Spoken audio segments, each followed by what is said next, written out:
इसलिए सीज किया जा रहा है कि ये लोकतंत्र में आप सुने होंगे जार निकोलस चौदामा जो राजा था, जब गरीब लोग रोटी कपड़ा मकान की मांग की तो उन्हें गोलियां चलवा दी, चूंकि उसके पास शक्ति था, लेकिन उसी का अंजाम बहुत बुरा हुआ था। आपने हिटलर का तानाशाही देखा होगा कि अपने समय में उन्होंने तानाशाही किया, लेकिन उनका भी बुरा पतन हुआ। दिन आपने कौरवों का देखा होगा, जिसने अन्याय के खिलाफ कृष्ण ने सिर्फ 5 गांव का बात किया था, लेकिन 5 गांव भी देने का काम नहीं किया। अन्याय के राह पे धृतराष्ट्र 100 पुत्र को मरते देखा। बीजेपी का भी उससे बुरा हासिल होगा। ये भी सबसे बेईमान पार्टी है, सबसे भ्रष्ट पार्टी है, ये लोकतंत्र की हत्या कर रही है। राहुल गांधी अडानी पे सवाल पूछ ले तो जेल कर दो 2 साल। सबसे बड़ा चीज़ है कि ये तो अडानी अंबानी सारे भी भ्रष्ट कंपनियां का आप तो देखा होगा कि 35 करोड़ चंदा देके विजय माल्या ने बीजेपी को वह भी बाहर गया। आज सारे भ्रष्ट जिसके पास ईडी सीडी से इन्होंने चंदा लिया उसको बरी कर दिया। आज ये चंदा है उनको धंधा दिलाने का, सबसे बड़ा ठेका दिलाने का धंधा। हिसाब किताब करेंगे? हिसाब किताब बहुत जल्दी जनता करेगी।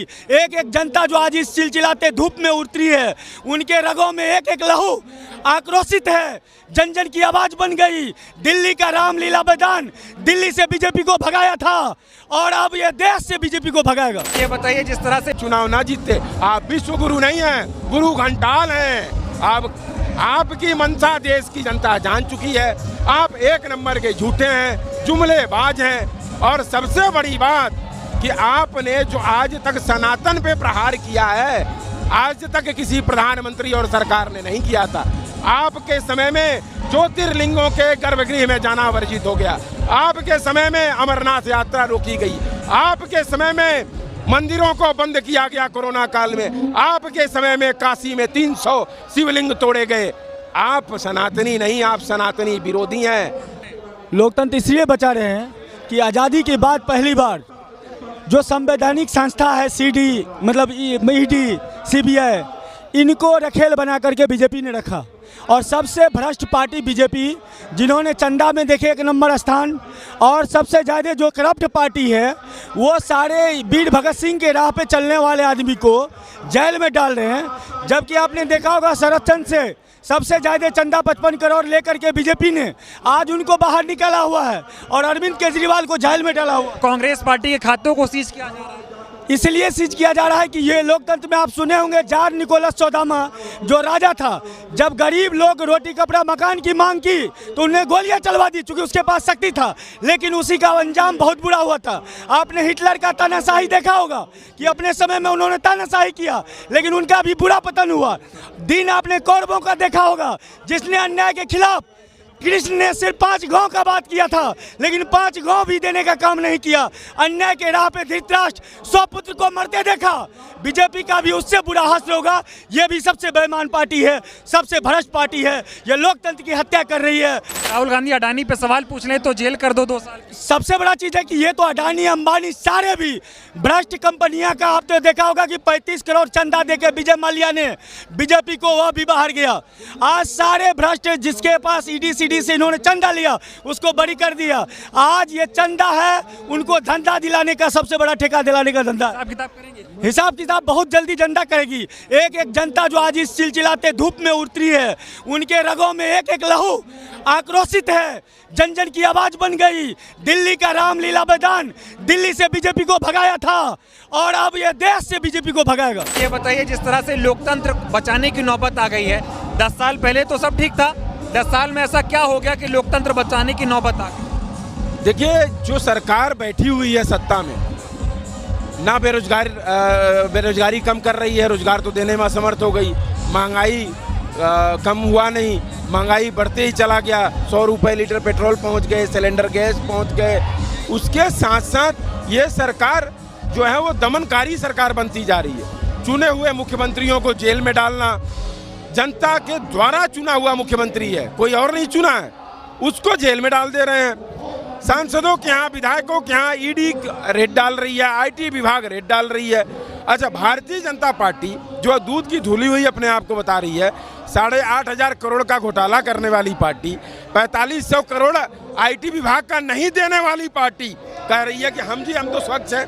प्रधानमंत्री कहते हैं हम विश्वगुरु हैं। अगर आप विश्वगुरु होते गुरुजी तो सेलिब्रिटी को खड़े करके चुनाव न जीतना पड़ता।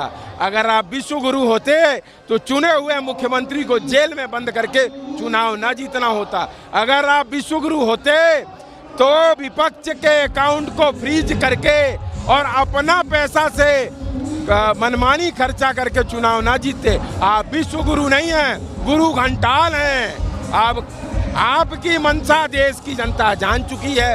आप एक नंबर के झूठे हैं, जुमलेबाज हैं। और सबसे बड़ी बात कि आपने जो आज तक सनातन पे प्रहार किया है, आज तक किसी प्रधानमंत्री और सरकार ने नहीं किया था। आपके समय में ज्योतिर्लिंगों के गर्भगृह में जाना वर्जित हो गया। आपके समय में अमरनाथ यात्रा रोकी गई। आपके समय में मंदिरों को बंद किया गया कोरोना काल में। आपके समय में काशी में 300 शिवलिंग तोड़े गए। आप सनातनी नहीं, आप सनातनी विरोधी हैं। आज ये जनता जान चुकी है, जनता तैयार है, जनता सुगबुगाहट नहीं कर रही है। जनता को पता है कि आप जनता को भी जेल में डाल देंगे, आप तानाशाही हैं, इसलिए जनता आपको चुनाव का परिणाम दे करके खदेड़े। तानाशाह डर गया है क्या, इसलिए सीबीआई ईडी का प्रयोग करके सबको जेल में? बिल्कुल, ये डरी हुई सरकार है। अगर डरते नहीं, इनके पास कुछ नहीं है। अब इनके पास जुमले भी इनके बिक नहीं रहे हैं। जनता जान चुकी है जुमलेबाज हैं। ये एक अकेला सब पे भारी। इंडिया अलायंस मजबूती के साथ जनता के दिलों पर उतर चुकी है और चुनाव 2024 का जो परिणाम आएगा वो आपको स्पष्ट करेगा। ये जो जनता, ये जो हुजूम इकट्ठा हो रही है ना, ऐसे नहीं हो रही है। आप दिल पर वार कर रहे हैं, आप खंजर भोंकने का काम कर रहे हैं। जनता वोट करती है तभी एक मुख्यमंत्री बनता है। कह रहे 400 पार अब की बार, एक अकेला सब पर भारी है, कोई नहीं टिकेगा। वही तो मैं कह रहा हूँ, अगर इतना घमंड था अपना गुरु होने पर, इतना घमंड था 400 पार पर, तो इनके पार्टी में कौन? भाई आप किसको ला रहे हैं? हीरो हीरोइन के बदौलत आप चुनाव लड़ना चाहते हैं? आप यही ना कर रहे हैं। आपके पार्टी में सिंगर और नहीं, रानी लक्ष्मीबाई हैं। योगी जी कहते हैं रानी लक्ष्मीबाई हैं। किरदार बदलते रहते हैं। जब आप किसी किरदार में आते हैं ना, तो चंद समय के लिए होता है, वो किरदार अपना नहीं लेता आदमी। तो रानी लक्ष्मीबाई हो या वो एक और पिक्चर आया था जिसमें वो ड्रग्स वगैरह ले रही थी, कौन सा पिक्चर था याद नहीं आ रहा, तो कौन सा किरदार उनका स्पष्ट कर दें। मतलब रानी लक्ष्मीबाई बन जाएंगी तो वो क्यों नहीं बनेगी जो मॉडल बनी थी जिसमें बाथरूम में ड्रग्स ले रही थी? भाई महिला है, नहीं कहना चाहिए, लेकिन स्पष्ट होना चाहिए। हमारा कहना एक ही बात है कि देखिए 2024 का आगाज आज हो रहा है और आज हम रामलीला मैदान की पावन भूमि से सबसे पहले शीला दीक्षित जी को नमन करते हैं। आज उनका जन्मदिन है। शीला जी ने दिल्ली को दिलवालों में बनाया, दिलवालों पे राज करने वाला बनाया। दिल्ली में जो भी आज हुए बहुत अच्छा काम हुआ, शीला जी के समय में हुआ। इलेक्टोरल बॉन्ड का मुद्दा चल रहा है। एक तरफ बीजेपी करोड़ों रुपए चंदा ले रही है बॉन्ड के माध्यम से, कांग्रेस पार्टी के खातों को सीज कर रही है। ये कैसा लोकतंत्र है जहां बीजेपी के लिए अलग कानून और विपक्ष के लिए अलग कानून? देखिए वही तो बात है, इलेक्टोरल बॉन्ड छपवा करके पैसा लूट रहे हैं। भाई अब पैसा इतना, इनको पैसे की भूख है, देश बेच करके पैसा ला रहे हैं, हाँ चंदा के रूप में पैसा ला रहे हैं। और सबसे बड़ी बात ये तो स्पष्ट हो गया कि 10 साल से ये चंदे पर धंधा दे रहे थे, रिश्वत पे धंधा दे रहे थे। भैया टेंडर आपको लेना है, इतना रिश्वत दो। अब तो खुलेआम हो गया। कांग्रेस पार्टी और इंडिया अलायंस के नेता यही कहते थे कि अगर कोई टेंडर हो रहा है तो वहाँ रिश्वत नहीं चलेगा, अगर रिश्वत है तो आरटीआई डालिए। आपको याद है, आप कोई आरटीआई डाल के देखे? मोदी जी कहते हैं ना मैं पक्का ईमानदार हूँ, गरीब आदमी झोला लेके चले जाएंगे, वो कुछ बचा नहीं रहे, वो सब देश की जनता को दे दिया। 18 घंटे काम करने वाला प्रधानमंत्री देखा था आपने? वही तो बोल रहे हैं, 18 घंटे में कर क्या रहे हैं भाई साहब, करते क्या हैं? और मीडिया जो है वो दिखा रही है कि बहुत काम करते हैं। डंका बज रहा है विश्व में। नहीं डंका है, कहाँ की बजेगा? कोई डंका नहीं है। ये तो अहंकारी ताकत बोल रही है और कुछ नहीं है।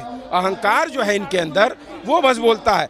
न्यूज चैनल को आप खरीद के विश्व गुरु बन जाइए, विश्व गुरु बन जाइए, डंका बज रहा है। अरे भैया कैसे डंका बज रहा है, हम तो वही जानना चाहते हैं। रोजगार देते तब हम जानते कि विश्व गुरु हो गए हैं।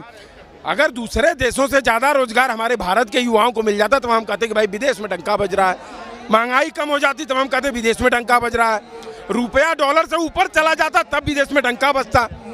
डंका तो तब बजता है ना कि डंका पजामा कुर्ता मोर का पंख लगा के समंदर में कूद जाइए तो कहिए डंका बज रहा है। जी डंका यह सब फर्जी डंका है। और भाई साहब इतना बड़ा हंसी आ रही थी वो देख करके कि दूल्हे राजा सज संवर के, हाँ, जैकेट उसी कलर का पहन के, मोर पंख यहाँ खोस के तो पानी में कूद रहे हैं। अरे यार, मोर पंख पानी में जाएंगे तो मोरवे पंखवे खराब हो जाएगा। तो वहाँ जा करके आधा घंटा बैठ के और क्या कह रहे हैं कि जी भाई साहब हम तो देखिए दर्शन करके आ गए।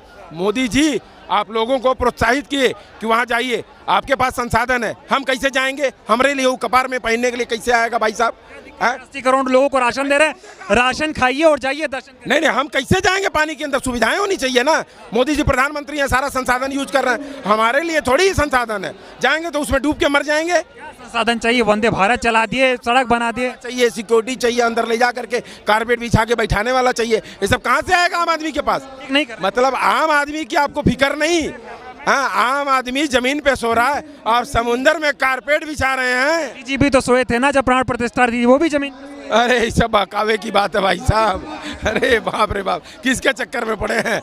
ऐसा आदमी इस देश को कभी नहीं मिला था। इतना झूठा। जब से ही बनारस के सांसद बने हैं, बनारस का ऐसा कोई रोड नहीं है जो खुदाई नहीं हुआ हो। तो ये चल क्या रहा है? खुदाई चलते रहता। क्या कर रहे हैं मोदी जी कि जिसको पहले गाली देते हैं, भ्रष्टाचारी बोलते हैं, अगले दिन उसको बीजेपी ज्वाइन करा लेते हैं, वो पाक साफ हो जाता है। कल मैंने वॉशिंग मशीन लाया था और उस वॉशिंग मशीन में जैसे ही भ्रष्टाचारी आदमी को डाला ना, 2 मिनट बाद स्विंग होते ही उसमें से सीधे एकदम क्लीन होकर के बीजेपी का उम्मीदवार, बीजेपी का सांसद सब निकलने लगा। हम बोले यार ये गजब हो गया। वो मोदी वॉशिंग मशीन जो है ना वो यही करती है। अब ईडी उसके पास जाएगी नहीं, ईडी सीबीआई जो है उनके पास जाएगी नहीं, इनकम टैक्स जाएगा नहीं, वो निष्पक्ष हो गए। 84,000 करोड़ मोदी जी कह रहे हैं, 84,000 करोड़ का घपला अजीत पवार ने किया और फिर अजीत पवार को गले मिल के कह रहे हैं कोई बात नहीं, हम हैं ना। इसका काउंटर कैसे देंगे? आजकल बीजेपी वाले एक ऐड चला रहे हैं, ऐड में दिखा रहे हैं कि विपक्ष का जो इंडिया गठबंधन है उसमें कई दूल्हे हैं, कौन फाइनल दूल्हा बनेगा पता नहीं चल रहा है। इस पे मोदी जी तंज कसते हैं, इस पे क्या कहेंगे? देखिए ऐसा है कि हम चुनाव में जा रहे हैं, लोकतंत्र हमारे यहाँ है, हम भारतीय जनता पार्टी के लोग नहीं हैं कि लोकतंत्र को कुचलने वाले लोग हैं। इंडिया अलायंस लोकतंत्र पर विश्वास करती है। पहले चुनाव में मैंडेट मिलता है, उसके बाद सभी दल बैठ करके एक व्यक्ति को चुनते हैं जो अपना नेता होता है। दूल्हे बहुत हैं, ये कहने की बातें जो है मोदी जी कह सकते हैं, क्योंकि मोदी जी तानाशाह हैं, उनके यहाँ तो कोई बोल नहीं सकता। भाई हम बता रहे हैं, मोदी जी को नहीं पता होगा कि कितने मंत्री हमारे कौन कौन से मंत्री हैं। मोदी जी को उनकी कैबिनेट के बारे में नहीं पता होगा। बीजेपी तो कांग्रेस में होगी उनकी। भाई वही तो कह रहे हैं, कांग्रेस के ही लोग जाकर के मोदी जी के पास खड़े हो गए ना। मोदी जी के पास कहाँ कोई लोग है? ये तो 2 आए थे गुजरात से और यहाँ पर उसके बाद यहाँ जो तांडव किया, पूरे देश को कब्जा कर लिया। उद्योगपतियों के इनके ऊपर हाथ है, उद्योगपति के गोद में बैठते हैं, उनके पैसे से चुनाव लड़ते हैं और उन्हीं को फायदा पहुंचाते हैं। ये तो एक तरफा खेल हो रहा है। जैसे अंग्रेज करते थे, अंग्रेज वहां से आए, यहाँ विदेश से पैसा आता था, यहाँ पर लोगों पे कब्जा करते थे, नील की कंपनी खोलते थे और लोगों को प्रताड़ित करते। वैसे ये लोग हैं, नए अंग्रेज हैं। लेकिन इस दौर में नया गांधी भी खड़ा हो गया है, नया गांधी राहुल गांधी खड़ा हो गया है जो झुकेगा नहीं। उसने जिद फान रखी है कि मैं झुकूंगा नहीं, और ये अहंकारी कहता है झुका के मानूंगा, लेकिन इसे पता नहीं कि वो राजीव गांधी का बेटा है, वो इंदिरा गांधी का पोता है। इस देश के लिए मर जाएगा, खून दिया इस देश को, वो झुकने वाला नहीं। तानाशाह कह रहे तो रामलीला मैदान से आज ऐसी हुंकार भरी जाएगी कि तानाशाह के कानों में गूंजे कि सिंहासन खाली करो, जनता आ रही है। बिल्कुल। और मैं आपको एक चीज बता रहा हूँ, सारी जनता है पीड़ा में, वो पीड़ा की मूरत है। भारत देश पुकार रहा है, अब राहुल की जरूरत है। भारत देश पुकार रहा है, अब राहुल की जरूरत है। आखिरी सवाल पूछूंगा, अंग्रेजों से कांग्रेस ने आज़ादी दिलाई, इस देश को अंग्रेजों से मुक्ति दिलाई, सरकार चली, सब कुछ ठीक चल रहा था। 10 साल में बीजेपी लोकतंत्र को खत्म करने पर उतारू है, संविधान को खत्म करने पर उतारू है।